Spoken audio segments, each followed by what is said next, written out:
ગઢડાનું આ સ્વામિનારાયણ મંદિર સોનાના ચળકાટથી જગમગ્યું છે। ભગવાન સ્વામિનારાયણ 29 વર્ષ સુધી ભાવનગરના ગઢડા ગામમાં રહ્યા હતા। ગઢડાના દાદા ખાચરના પરિવારની અનન્ય ભક્તિને કારણે ભગવાન સ્વામિનારાયણે સ્વયં આ મંદિર બંધાવ્યું અને મૂર્તિ પધરાવી। ગઢડાના ગોપીનાથજી દેવ મંદિર ટ્રસ્ટ બોર્ડના સંચાલન હેઠળ આ પ્રસિદ્ધના મંદિર માટે સુવર્ણ શિખર તથા વાસુદેવ નારાયણનું સુવર્ણ સિંહાસન બનાવવામાં આવ્યું છે। સ્વામિનારાયણ સંપ્રદાયના મંદિરોમાં ગઢડાનું આ પ્રથમ મંદિર સુવર્ણ જડિત હશે। સ્વામિનારાયણ સંપ્રદાય અને ગુજરાતનું સૌપ્રથમ ગોલ્ડન સ્વામિનારાયણ ટેમ્પલ ગઢડાની અંદર બની ચૂક્યું છે। તારીખ 6 મેના રોજ વડતાલ લક્ષ્મીનારાયણ દેવગાદીના ભાવિ આચાર્ય નુગેન્દ્ર પ્રસાદજી મહારાજના હાથે આ ગોલ્ડન ટેમ્પલનું અનાવરણ વિધિ રાખવામાં આવેલ છે। આ સુવર્ણ શિખર બનાવવા માટે 2 વર્ષ પહેલા તૈયારીઓ શરૂ કરાઈ હતી।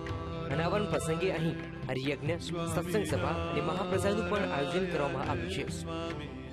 ગુજરાતના અને રાજસ્થાનના કારીગરોએ આ 2 વર્ષ સુધી મહેનત કરીને સુવર્ણ શિખરો બનાવ્યા છે।